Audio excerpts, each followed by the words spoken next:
Good evening. The Planning and Zoning Commission meeting Wednesday, August 26th, 2020 is called to order. Welcome to the virtual Goodyear Planning and Zoning Commission meeting.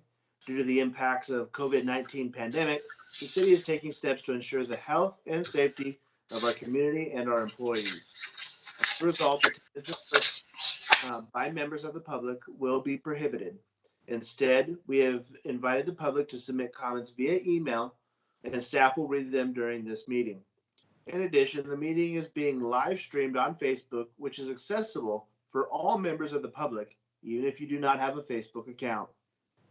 The email address publiccomments@goodyearaz.gov has been set up for the public to send in their comments for the meeting. Again, it's publiccomments,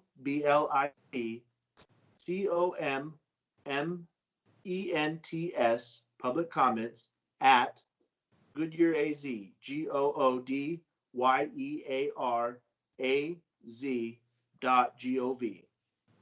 Staff is monitoring this email and will read any comments received for each item according to the 3-minute time limit. Commissioners, please mute your microphones and be aware of your video during presentations to avoid interruptions. Any attendees other than commissioners, including applicants, please turn off your videos to avoid any interruptions or distractions to the public. All votes will be roll call votes, and we'll call on each commissioner for any questions at the appropriate time during this hearing. Alyssa, will you please call the roll? Commissioner Ellison is present. Commissioner Clymer is present. Commissioner Kish is present. Commissioner Steiner is present. Commissioner Maloney is present. Chairman Bray is present. Vice Chairman Barnes is absent. We have a quorum. Thank you, Madam Secretary. With that, can I get a motion from one of the commissioners to excuse Commissioner Barnes from this evening's meeting, please? Mr. Chairman, I move that we dismiss Chairman Barnes. Second. It has been moved by Commissioner Kish, seconded by Commissioner Ellison to excuse Vice Chairman Barnes from this evening's meeting. Is there any discussion? Seeing none, all those in favor signify by saying aye. Actually, Alyssa, can you please call the roll? Yes. Commissioner Ellison? Aye. Commissioner Clymer? Aye. Commissioner Kish? Aye. Commissioner Steiner? Aye. Commissioner Maloney? Aye. Chairman Bray? Aye. Motion passes. Thank you. Item number 1 is the approval of draft minutes of the Planning and Zoning Commission meeting held on July 1st, 2020.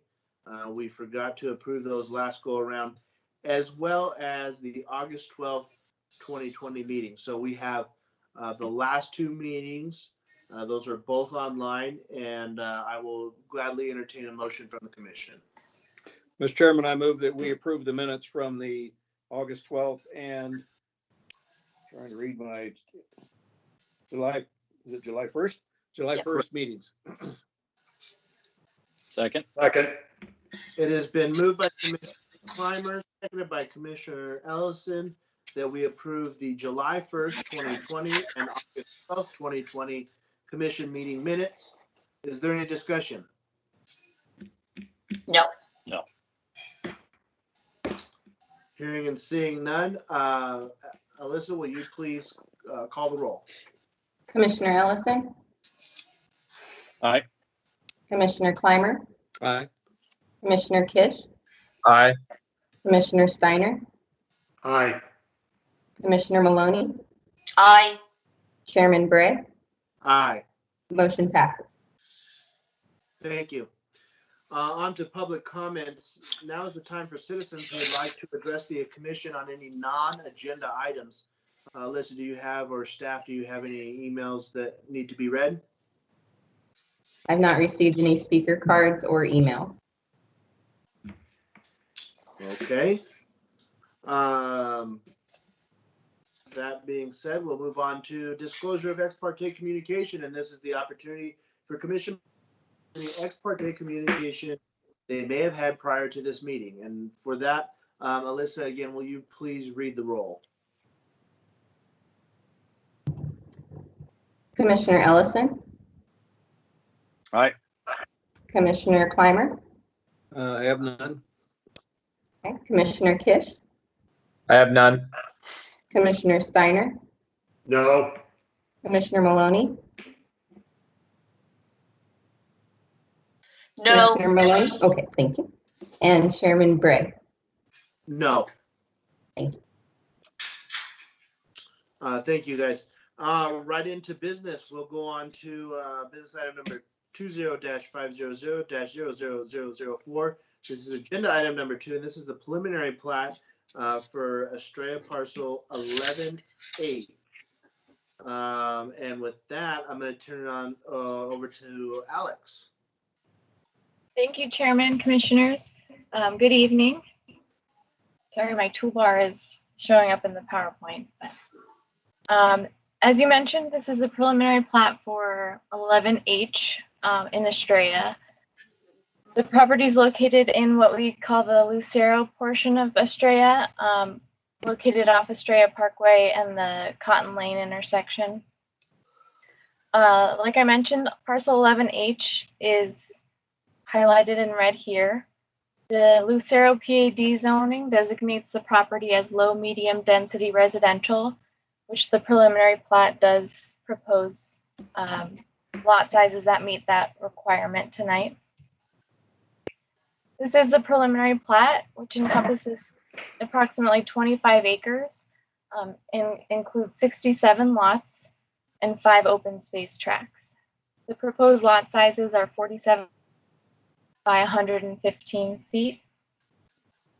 And there's access off of Hillside Drive and then the Sendero Drive through the community.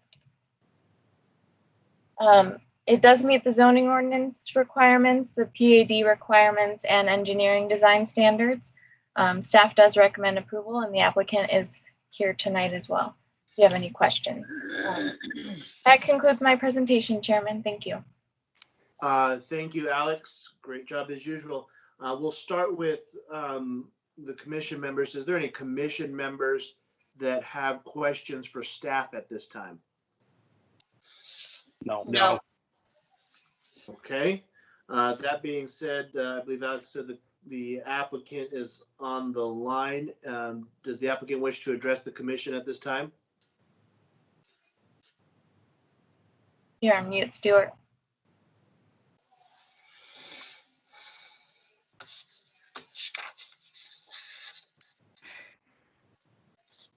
Still on mute.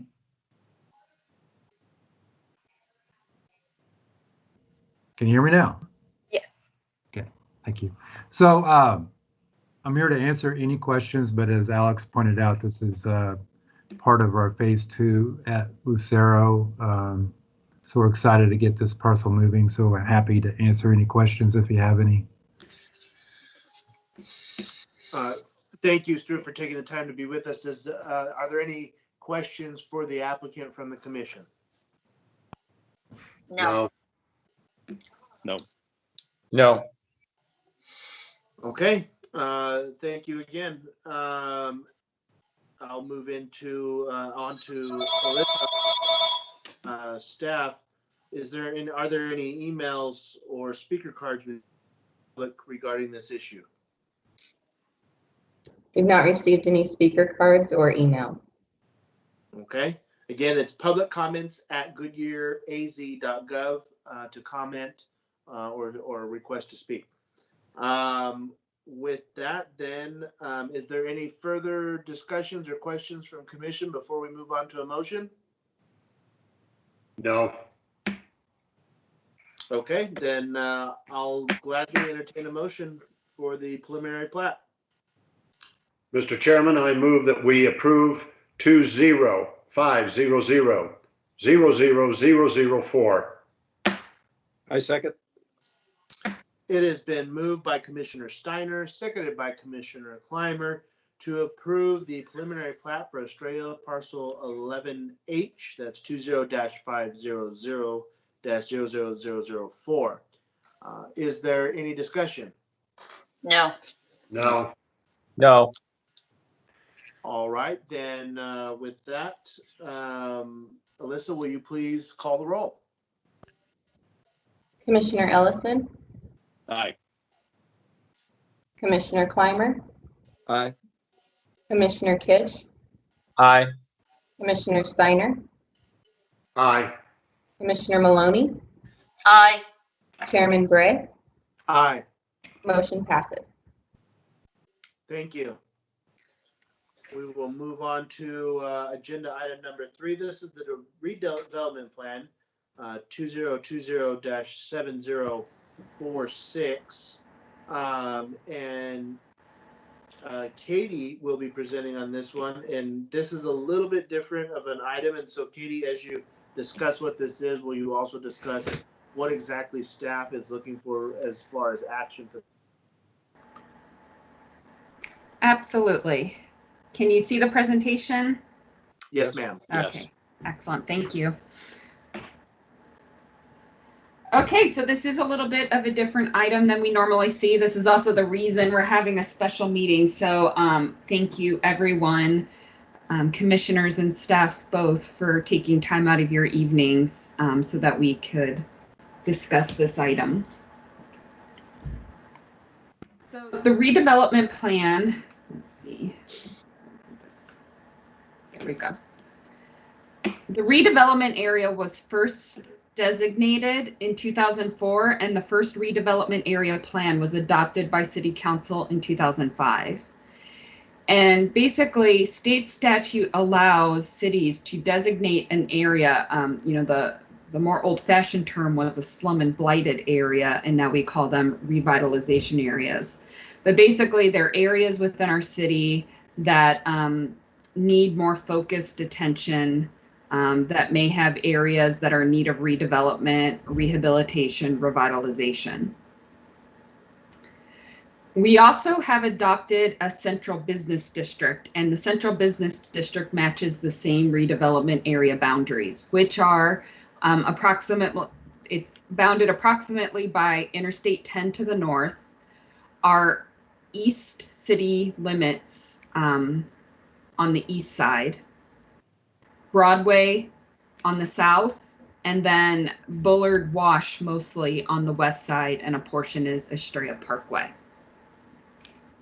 So the state legislature passed a law a couple years ago that if you have a central business district designated within a redevelopment area, of Goodyear does, that we had to re-adopt the redevelopment area, basically redesignate the redevelopment area and re-adopt the redevelopment plan before October of this year. Otherwise, it would be found to be invalid. We have had a little bit more notice than this, but staff just learned about this change a few months ago, so we've been scrambling to get this done. We're coming up to the wire, as you can tell, which is why we ended up needing a special meeting. So again, I thank you for that.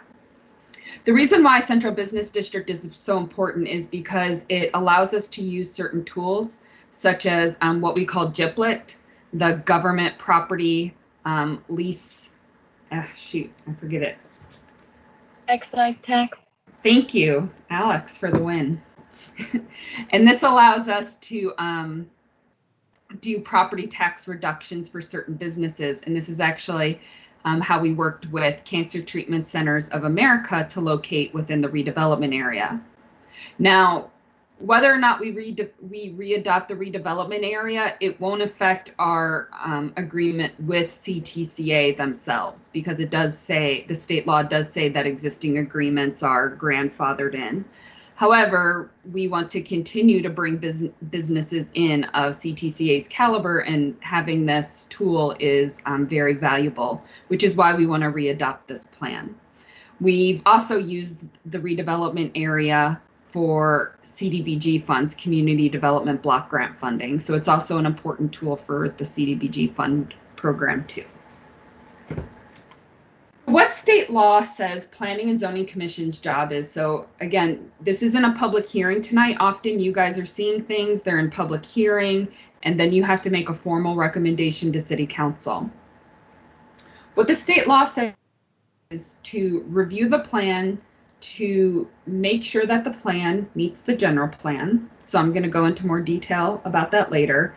And then it also says it requests that you formally forward any recommendations to City Council.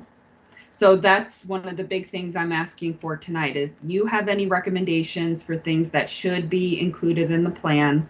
I'm happy to receive those. We could also probably receive them for the next week or two too if you have anything else you'd like us to forward to the City Council. We will be going to City Council at their September 28th meeting and requesting that they adopt the plan then. So because of that, the way I have this presentation set up is I'm going to kind of zoom into certain areas of the plan and talk about what we've already done and what projects we know of that are left to do in those areas. So it might be a little easier than looking at this whole area and asking for your input. So if it's okay with the chair, I'm going to pause at several points in the presentation so we can get any input you may have on those specific areas. Please do, Katie. I appreciate that. Okay. Thank you. And again, if you've read through the plan, you'd see that there really isn't a lot to it. We do have a lot of data to kind of justify why this area needs to be a redevelopment area. And just so you know, too, we are trying to get some additional information such as crime statistics or jobs and sales tax information, which we didn't have for you tonight. So I apologize for that. So we may be amending the plan to include some more data if we can get it before we get to City Council. But it has been challenging to get some data for a very specific geographic area, which is why it's been taking us a while.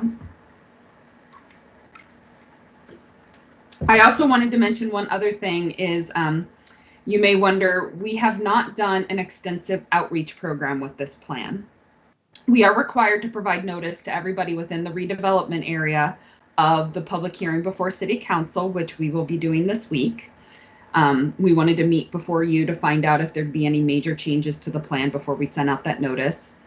However, City Council has decided that we are going to become a Cdbg entitlement community. What we've used to do with that program is apply for Cdbg grants through the county competitively. And now what we will do is we will receive our own allocation directly through HUD. And in order to do that, we have to do a 5-year consolidated plan, which requires a lot of extensive outreach to the community. And so since we're going to be doing, we did have a time clock running on this and there's no required outreach. And we knew that with the 5-year consolidated plan, we'd be doing a lot of outreach.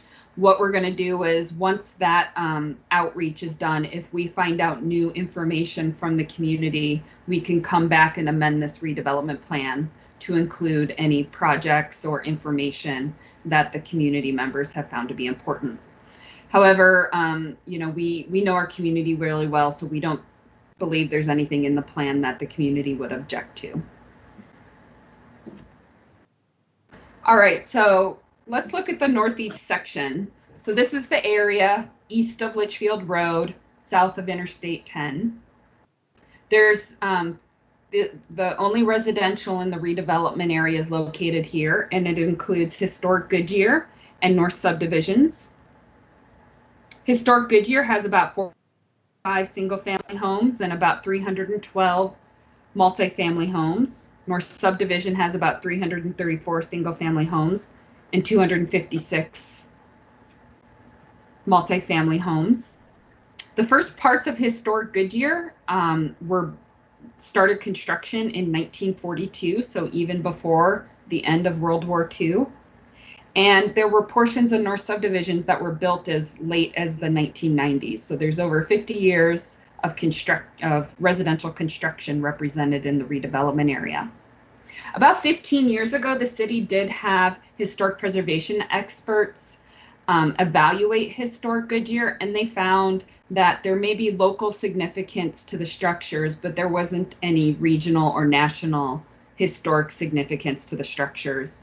So they recommended that the city not pursue any kind of state or national historic designation for that neighborhood. There's also several commercial developments, the largest being Palm Valley Crossing. Years ago, originally, it was planned to be an auto center, but as we all know now today, most of the auto sales located in Avondale, closer to the 101. And so Palm Valley Crossing has been reimagined a bit. There are a lot of flex industrial businesses going in there. Dysart Road has a lot of commercial uses, and also along Van Buren. Many of these are older commercial areas comparatively in the city of Goodyear. Then there is commercial centers at Litchfield Road and Van Buren. Finally, there is a public school, Liceo C. Felix, and a church, St. John Vianney, in the historic Goodyear neighborhoods. So that we've already completed under the older versions of the redevelopment plan. We've done extensive water line replacement. There's a lot of old asbestos cement pipe, which is a picture of it on that top picture. And so there's been a lot of water line replacement in the neighborhoods. We've done improvements at Palmatier Park and Park at a Pause with CDBG funds. And then there's been general funded improvements at Loma Linda Park. And they will be upgrading the pool and doing some improvements at the pool this year too. We have done some improvements to reduce flooding in the neighborhood, which you can see the picture of the conditions before we made the improvements. We also just a couple months ago did some zoning changes to benefit historic Goodyear North subdivisions that the commission saw a month or so ago. And we also, it ended about 5 years ago, but we had a really robust housing rehabilitation program. Over 90 homes in the neighborhoods were rehabilitated through that program. Now the county runs most of those programs, but there still are first-time home buyer, sometimes housing rehabilitation programs that Goodyear residents can qualify for through the county. And here's an example of one of the housing rehabs that we did.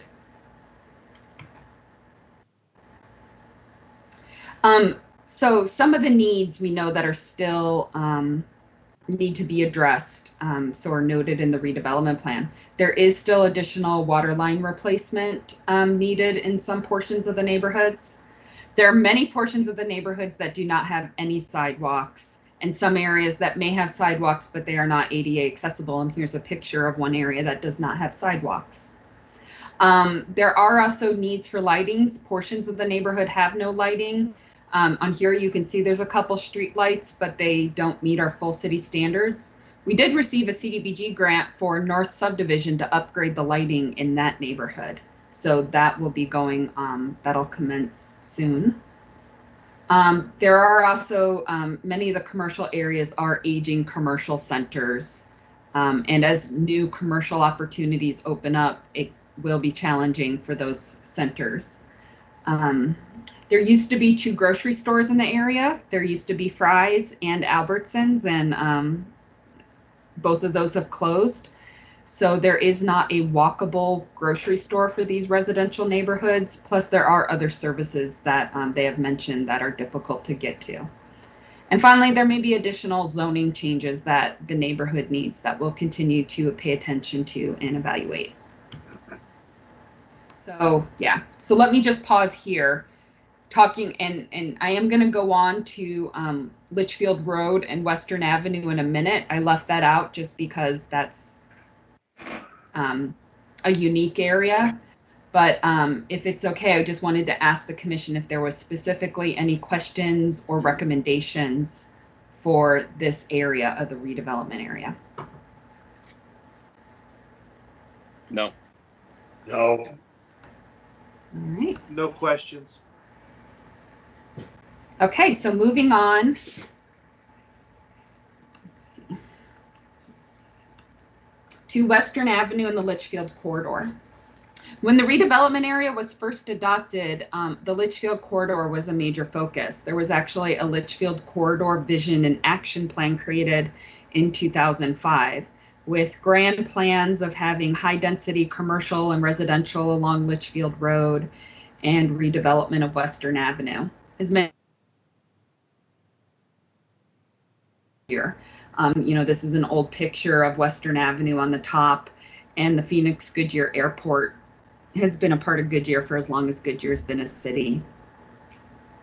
The palm trees are, I'm not going to pretend to know, many of you probably know more about the history of Goodyear than I myself do, but the palm trees along Litchfield Road, the story goes, led from the airport to the wigwam, so people could easily find their way between the airport and the wigwam when they were visiting. So we've done a lot of improvements in this area. One of our first programs was making improvements to Western Avenue, where we added the trees and landscaping that you can see on this picture of Western Avenue. Also some stylized street lights. There's art benches along there, other streetscape furniture. Also that center median was put in with the stamped asphalt. And as you can see, it did what it was supposed to and spurred a lot of improvements and investment from private owners and renters of the businesses along that street. We also also around that time, it was around 2008 or so, we had a facade program where we would match dollar for dollar businesses that upgraded their facades. The old, we call it the old Gloria King building, if you're familiar, this building with the red awning was one of the recipients. There's a little tax business on Western Avenue that was a recipient. Thompson's Funeral Home on Litchfield Road was also a recipient of that facade program. We also invited ULI, the Urban Land Institute Technical Assistance Program, out in 2014, and they made some recommendations that we do try and improve Litchfield Road, the look, add landscaping, and give it a better look. That was one of the recommendations of things we could do to assist the city. And finally, another project worth mentioning is Flight. That is the former Lockheed Martin buildings, which actually aren't in the city. They're in a county island, so we don't have control over them.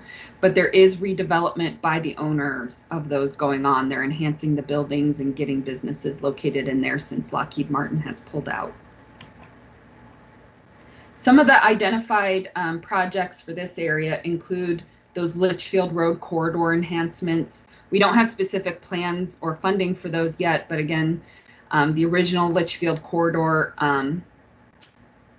vision, as well as the ULI Technical Committee, both recommended it would be a good idea to try and create a feel and look for Litchfield Road using landscaping and similar techniques. Again, there's these aging commercial centers in this area need support, things like possibly reduced standards, possibly public parking lots so that they can develop and other unique items and needs. There's also several city-owned facilities in this area. The fire station, the old city hall, there's a public works building that's kind of tucked away behind the old hardware store, as well as current city hall that when we move into our new city center facility, there will be need to be plans and visions made for these assets that the city holds. So this is another good place to stop about Western Avenue and the Litchfield corridor, and I wonder if anybody has any questions or recommendations. Yeah, Katie, what is going on with the property on the northwest corner of Litchfield and Yuma? That's a wonderful question. So that property is owned by the Bayless family. And I'm sure there's many branches to the Bayless family, but the history, it was Bayless Grocery Store, which, AJ Bayless is the company that owns, now I'm forgetting the name of the other, Food City, AJ's, and Bash's. So these were, they owned several properties like this throughout the valley, and old places where their grocery stores used to be. For some time, we haven't heard anything from it. And then in the last like 3 or 4 months, we've had 2 people come in for pre-application meetings, wondering about redeveloping the site. And so it does seem like there is renewed interest in the property. The city doesn't have any plans, but there is, it's going to take some investment by whoever wants to use that site because the building has been in disrepair for quite some time. And as it's zoned commercial, and so far the uses that have been interested in that site have been more light industrial type users. So that would require rezoning. And that means they would have to upgrade the site. So it's just a challenging site. We don't know exactly what it's going to be.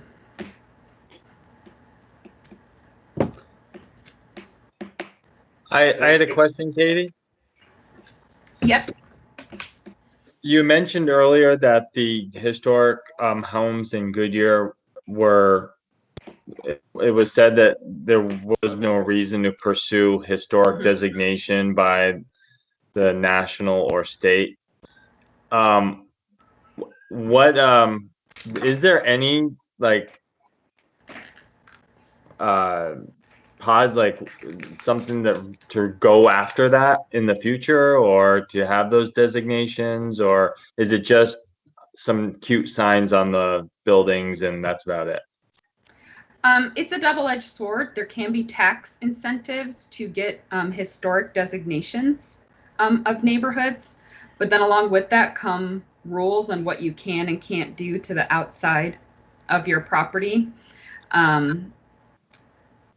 So, you know, it can depend who you ask whether it's a benefit to get that historic designation or not. I mean, I think there is a general thought that it can raise property values by being in a historic neighborhood. And again, there are tax abatements, and I'm not an expert in the historic preservation program, but I do know that there are tax abatements for historic designated properties. But again, it can make it really challenging to make improvements to your house. But there's nothing stopping us from, well, one, we just, you know, you can designate things as local historic districts. And while we haven't done something formally to designate it a local historic district, we certainly informally, even just by calling it Historic Goodyear, we have little sign toppers on the street signs that say Historic Goodyear. We can have the cutesy signs without the formal designation. Got it. Thank you. All right. Moving on to the next area, the Northwest area. So this is the area west of Litchfield Road and north of Van Buren. This area includes the Bullard Corridor, as well as, and I might not have these boundaries exactly right for the PAD, but there's a large PAD area called Airport Gateway at Goodyear, which is part of the CTCA area. And then the Bullard Wash is also part of this area. And then I just highlighted these 2 areas, but most of the property that you see in this screenshot is industrial property. There's also Superfund site in this area, the PGA North site, Phoenix Goodyear Airport North. The property doesn't matter quite as much because it is a groundwater contamination. So I don't have the plume maps, but there are a lot of monitoring wells in this area. It does, and again, it doesn't really affect the land itself, but it is a groundwater Superfund site contamination. There's also a foreign trade zone designated, which again, I don't think I could explain all the ins and outs of that program, but it is a tax incentive for certain types of businesses to be able to locate in a foreign trade zone. And then there's also an opportunity zone, which is highlighted in this dashed blue section. And that's a program that was created by President Trump a few years ago, and the city submitted 2 census tracts to be opportunity zones. And again, I'm sorry, I can't explain all the ins and outs, but basically it incentivizes development and gives tax breaks if you develop property within these designated options. So the foreign trade zone and opportunity zone designations are definitely benefits, and along with the central business district designation, provide opportunities within this area.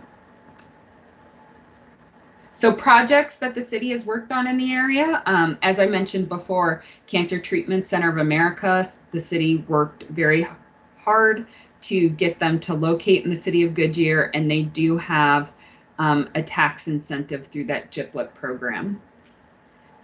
Through a CIP project, the city widened Van Buren Street. It's been quite a while. I guess it's probably been 15 years already since that project was underway, but that's why Van Buren Street is fully improved, even though development isn't completed around it. The city purchased what is now known as the Goodyear Municipal Complex. It was formerly known as the Veneta Business Park. So the city has been making investments in this area, and it's last on the list, but also one of our newest fire stations will also be located in the redevelopment area just north of Van Buren. And I can never get this. Is this 143rd? Someone help me out. Yeah, yes, I believe so. Okay. I can never get some of these numbered streets right. I apologize. So the city is making investment in the redevelopment area as well. Recently, it started 2 years ago, and then a lot was approved a year ago. We have worked on the Bullard Corridor, which is really Bullard Avenue between Van Buren Street and Yuma Road. And of course, if you've been by there, you can see all the development activity, and the Planning and Zoning Commission saw many of those rezoning cases.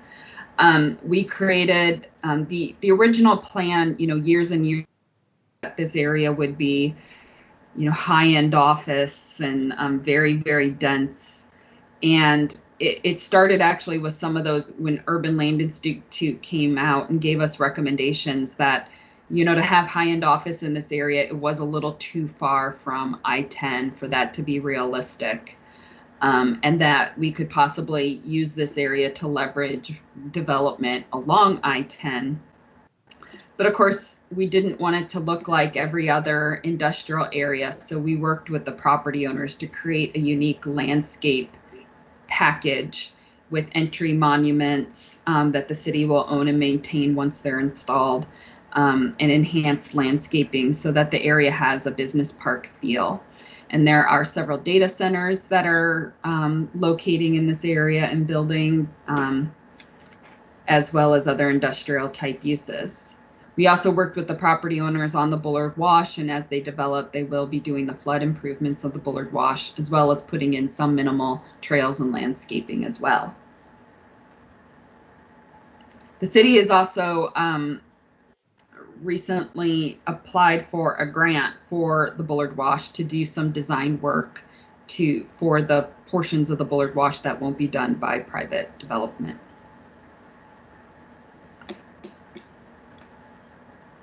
Some of the needs in this area include continuing to develop and maybe get creative with the I-10 corridor as we did with the Bullard Corridor, so that we can see the uses that we would like to see, such as Class A office space, other high-end office, or uses like CTCA, locate around CTCA. It's hard to believe because, but we actually do have very little I-10 frontage left.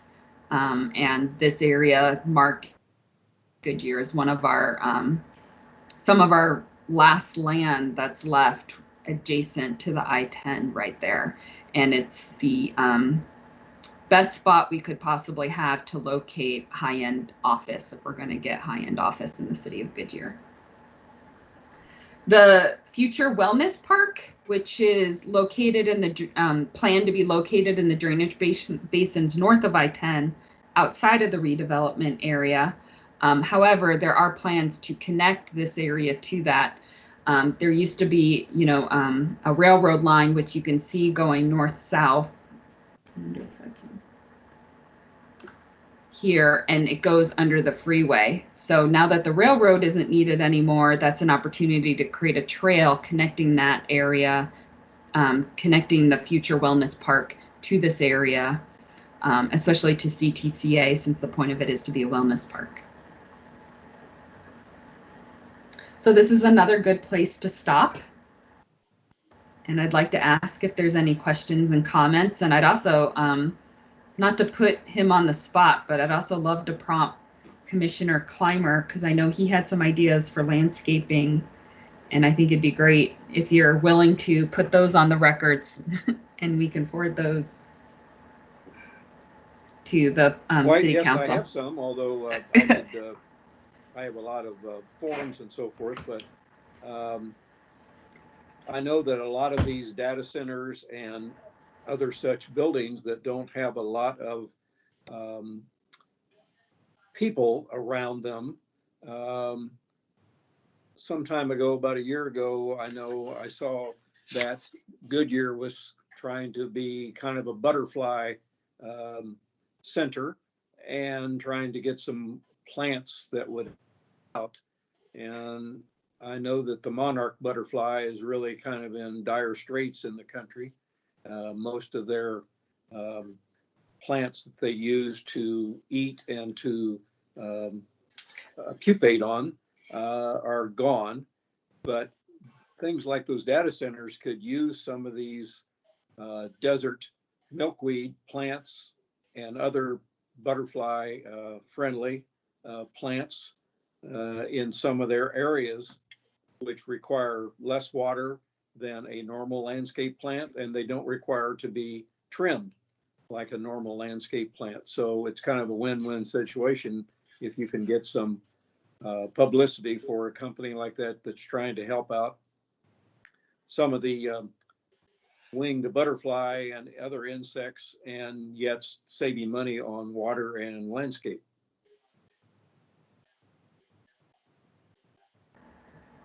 Thank you for that. I think that is something we could definitely incorporate.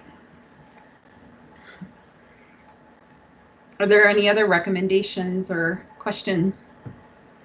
Mr. Chairman, I have a question. Commissioner Kish. Katie, in the historic area, I know in other places in the valley there have been like renovations and like community gardens or other parks or places where marketplaces can go up, like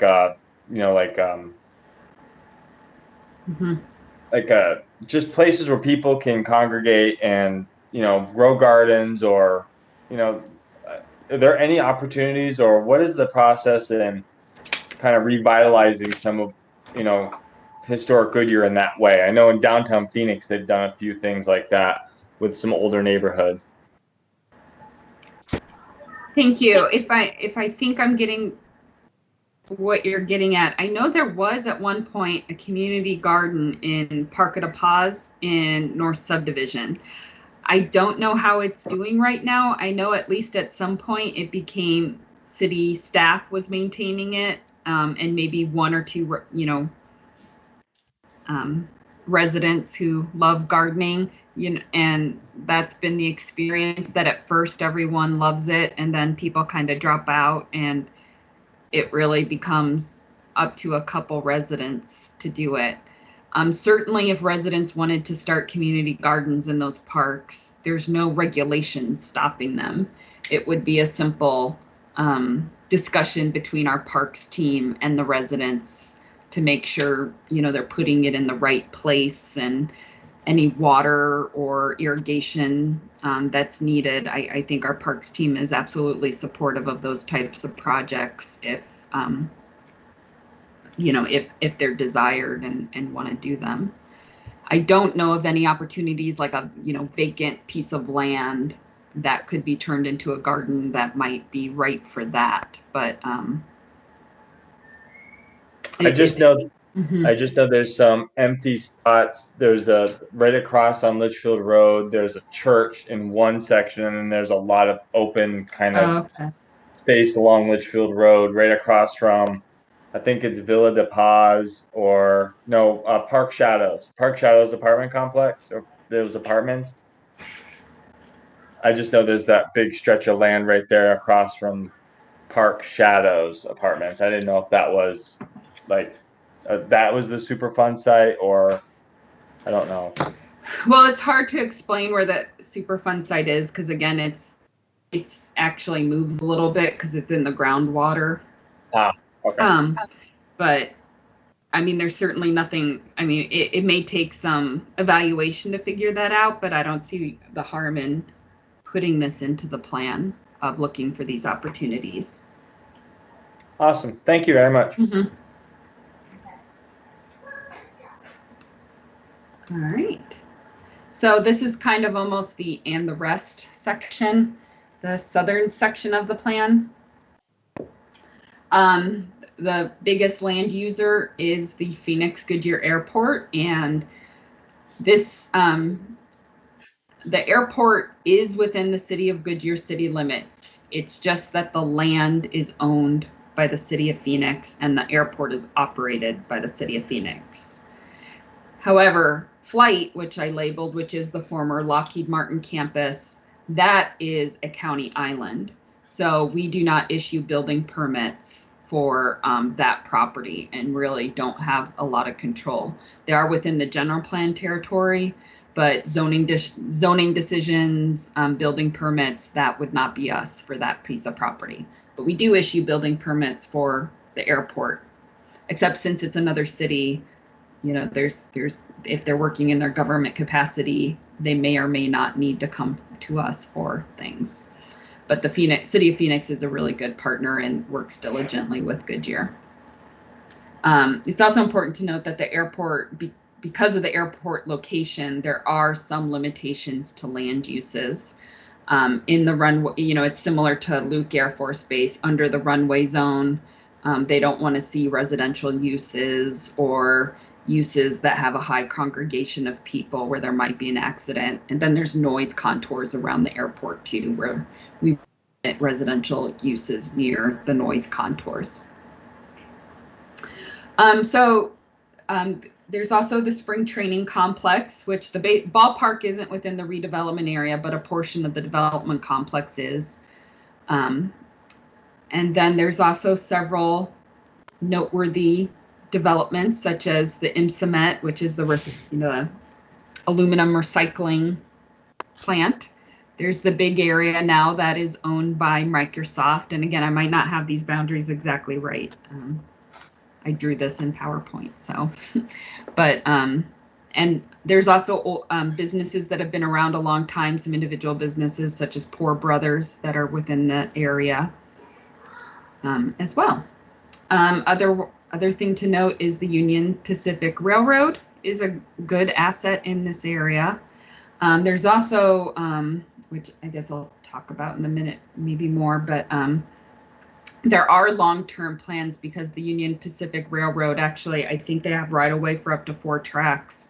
So there's always been a dream of the Maricopa Association of Governments to try and facilitate a commuter rail on this track. That's not a light rail. A commuter rail is the type of rail where maybe there's, you know, just like 5 stops in the valley and it would connect to Tucson. So of course the city would be supportive of that and do what we need to do to help support that. The other thing that's noteworthy is the planned State Route 30.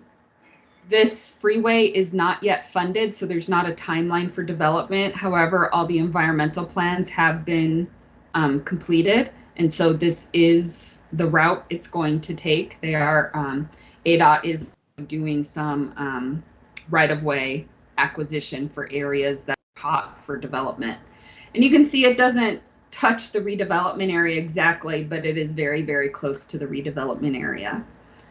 So again, this will provide opportunities in the future for the redevelopment area having such close freeway access.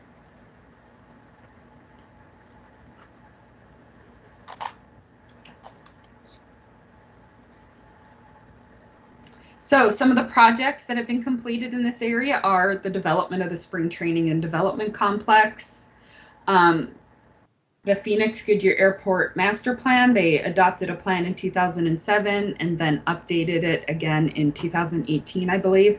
And they always involve the city. We usually sit on the committee and then are supportive of the airport master plans. A couple of the most noteworthy items is there is a plan to someday add a second runway. It's not funded, so we don't have a timeline for that. Also, sometimes we get the question, this airport couldn't have commercial flights. There are private jets that can fly in, but the runway is too short for commercial flights. You see the big jets landing there, but they're empty. They can slam on the brakes hard. There's not people in there that are getting hurt by the pilots slamming on their brakes hard. But yeah, it can't be like, say, the Mesa Gateway Airport where there's some type of commercial flight operations happening. That's just not the future of this airport. And then the city has provided support to some of these private projects, such as Microsoft, in the form of even processing plans quickly, sometimes reducing plan review fees, whatever we can do to help partner with these projects so that they can move forward. Plans in this area, again, would be support of the Bullard Wash. The flood improvements have been made to the Bullard Wash in this area, unlike areas to the north. But as you know, if you visited or seen it, it doesn't have the full park improvements, such as the Bullard Wash north of McDowell Road. The city has, plans to continue supporting the airport, whether it be just through helping implement their master plan. We keep them abreast of the development review process so they can comment on if there's development plans they have concerns with. Yuma Road will be a big project in fully widening Yuma Road and implementing the Yuma Road Bridge. So that'll be a big city project too at some point in the future when it's needed. So I'm going to pause again and ask if there's any questions or recommendations for this portion of the redevelopment area. All right. Thank you. So, conformance with the general plan. The general plan doesn't the redevelopment plan doesn't contemplate the need to make any changes to the land use and transportation plan. The redevelopment plan was adopted before we updated the general plan, so we certainly created that with the thoughts of the redevelopment plan. And then, as was provided in the staff report, there are sections in the general plan that specifically call out promoting development within the city's redevelopment area, encouraging infill development, and then, revitalizing and supporting our neighborhoods as well, especially these neighborhoods that ways and are have older housing stock.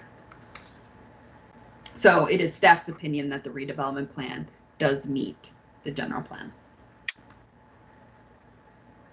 So again, as I stated, notice to property owners is forthcoming. So we will be sending out a notice to every property owner in the redevelopment area, letting them know about the city council public hearing. We will post the draft plan on the website so people can check it out and hopefully ask questions before we get to city council.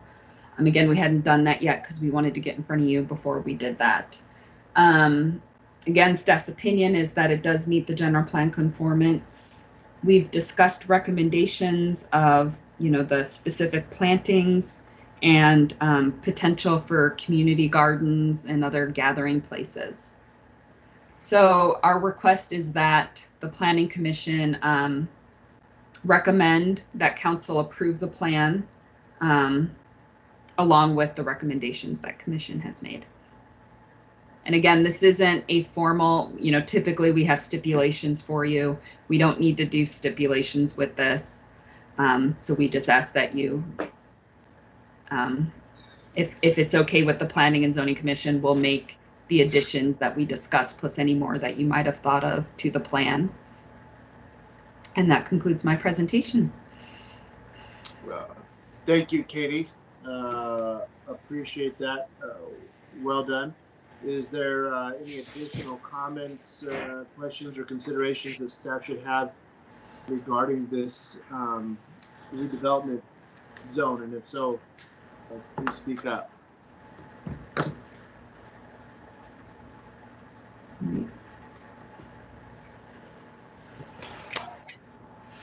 Okay. Hey, Katie, I have one more thing. Just if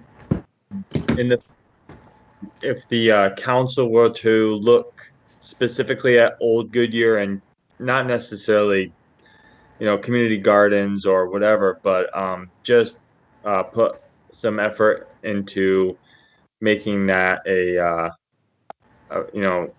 center that Goodyear can be proud of. I think there's a lot of potential there. I don't know necessarily what other cities have done to enhance their historic districts, but maybe some just some homework in that area. I mean, by even me, I could look into some things, but I know Glendale has a historic district, Catlin Court, it's called, and it's revitalizing and it looks great in a lot of areas. So just wanted to somehow highlight that area in the future plans. Understood. I've got that. Thank you. I would echo that sentiment, knowing that, Old Town Gilbert has definitely revitalized their area. Same with Old Town Chandler. They've done some very good, visually pleasing things to revitalize their old town. So those would be good things to look at as inspiration. Thank you.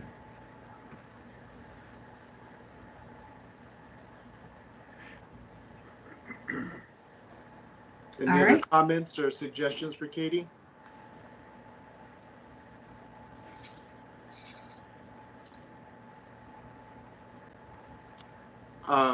Thank you, Katie. It's not really necessarily a suggestion for the plan. I think the plan itself and the concept, it works well. I think it's well thought out.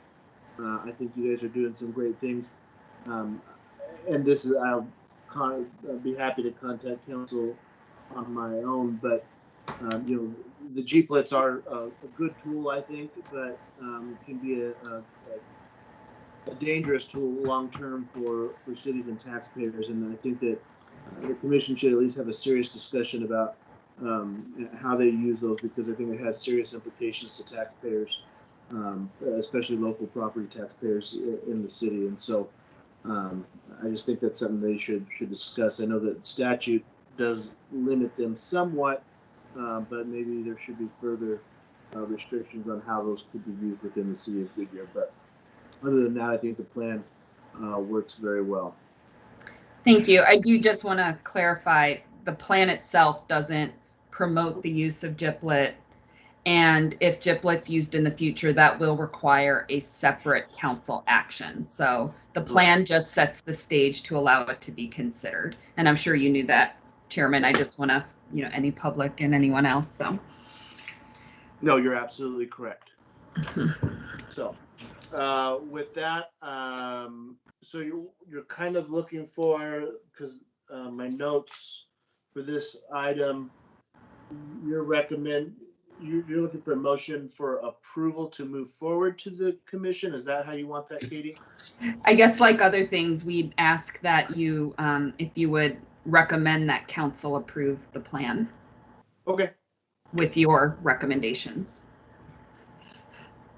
All right, that sounds good. So with that, I will, if there's no further recommendations or discussions, I would be happy to entertain a motion for the redevelopment plan update. Mr. Chairman, I move that we approve the redevelopment plan update to City Council with added instruction from Commission. Second. Second. It has been moved by Commissioner Kish, seconded by Commissioner Steiner to approve the redevelopment plan update with stipulations from the commission from this evening's meeting. Is there any discussion? No. No. No. Seeing and hearing none, Alyssa, will you please call the roll? Commissioner Ellison, Aye. Commissioner Clymer, Aye. Commissioner Kish, Aye. Commissioner Steiner, Aye. Commissioner Maloney, Aye. Chairman Bray, Aye. motion passes. Thank you. We'll move into staff communication. I assume, Chris, you're on. Whoops. I like that accident you have there. In the Yeah, that's right. Sorry for that. That's what happens when you don't change it, right? Thank you, Mr. Chairman. Just to bring you up to speed on the actions that the council has taken on the cases that you have considered recently. The council was on break and came back from break and on Monday, just a couple days ago, Monday on the 24th. And at that meeting, they considered the use permit for the SunWest Financial Institution there on Pebble Creek Parkway, right between Panera and Circle K, and that was approved. Likewise, they considered the rezoning for the PAD, the Cabana at Bullard, which was at the northwest corner of Bullard and Van Buren, and likewise approved that. There was the Paseo Place in West Goodyear rezoning and the for that project, and that was likewise approved after some discussion. El Cedro, parcels 4 and 5, the preliminary plat for that project was approved, and also the preliminary plat for Cotton Flower Marketplace, that existing shopping center down on Yuma that created those 8 or 9 additional lots, or lots, not additional lots, but lots out of that center. That was also approved by council. So things are moving forward. We did send you, if you remember, the summary that Alyssa put together on our activity that was requested. So hopefully that provided you the information that you were seeking. Just a quick update from that. Our activity levels are equally as high now as they were when we sent that out. There's been no drop off at all. As a matter of fact, I think we could say that there's been some acceleration on the industrial front as well. Since we sent that out. So there's a lot going on in Goodyear. It's an exciting time to be here. So with that, Mr. Chairman, I'll stand for any questions, and thank you for entertaining us tonight and supporting us with the special meeting. So thank you. Thank you, Christopher, and thank you, staff. Anybody have comments for Christopher or other staff for this evening? No. No. Perfect. With that, the next Planning and Zoning Commission meeting will be held on September 16th, 2020 at 6 p.m. There being no further business to discuss, this meeting is adjourned.